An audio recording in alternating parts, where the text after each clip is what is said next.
దిగంబరా దిగంబరా దత్తావధూత దిగంబరా.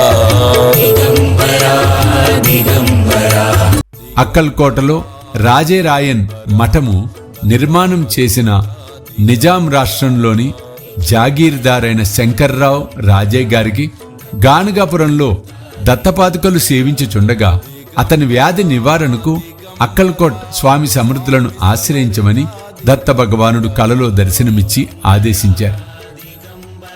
అలాగే శ్రీ మాలోజీ రాజావారు గానగాపురంలో అత్యంత నిష్ఠగా శ్రీ గురు చరిత్రను పారాయణం చేస్తూ ఉండగా ఒక రాత్రి స్వప్నంలో దత్త భగవానుడు దర్శనమిచ్చి, నేను మీ సంస్థానంలోనే ఉండగా నీవు ఇక్కడికి రావలసిన అవసరమేమిటి అని అడిగి అంతర్ధానమయ్యారు.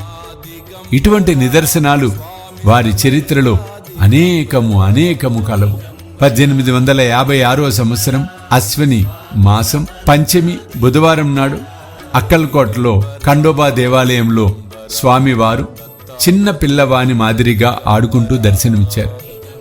వీరి అసలు పేరు, వయస్సు, తల్లిదండ్రుల పేర్లు, కులగోత్రాలు మొదలగు వివరాలు ఎవ్వరికీ తెలియవు. దత్తావతారులైన ఎందరో యోగుపుంగవులు అవధూతల జన్మ రహస్యం ఎవరికీ తెలియదు.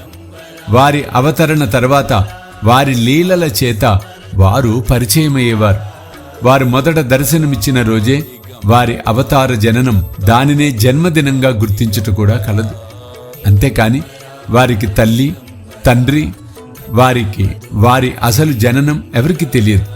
ఒక విధంగా చెప్పాలంటే వారికి జనన మరణాలు లేవు. వారు ఎల్లప్పుడూ ఈ జగత్తులో ఏదో ఒక రూపంలో ఉంటూనే ఉంటారు. షిరిడి సాయిబాబా వారు సమాధి పొందినప్పుడు శ్రీ అవధూత నానావళి, నీకు జననమే లేదు, నీవు మరణించావంటే నేను నమ్ముతానా అని అంటాడు. అందువలన వీరు ఎన్నడూ జన్మించలేదు, ఎప్పుడూ మరణించలేదు. జనన మరణ చక్రాలకు వీరు అతీతులు.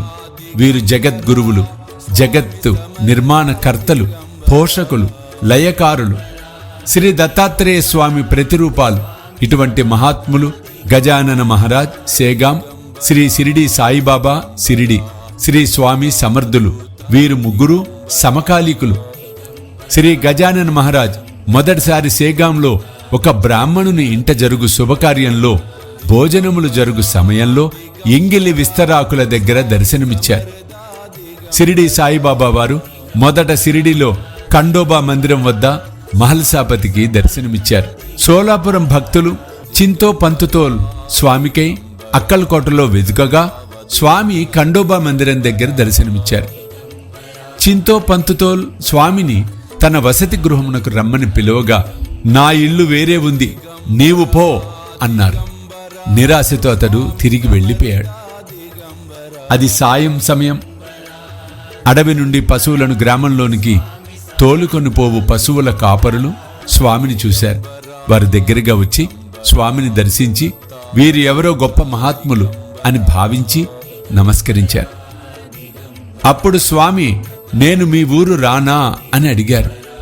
దానికి వారు చాలా సంతోషపడి, స్వామి, మీ వంటి వారు మా గ్రామంలోకి రావడం మా భాగ్యం, మా గ్రామ ప్రజల పుణ్యం, తప్పక రండి అని అన్నారు. అందుకు ఒకడు, స్వామి రండి, మా ఇంట ఈ రాత్రికి భిక్షను స్వీకరించండి.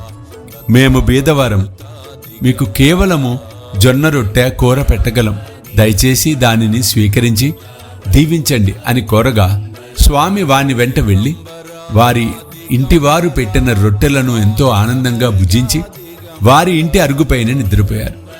ఆ ప్రాంతము అక్కల్కోట గ్రామం యొక్క పొలిమేరలోనిది.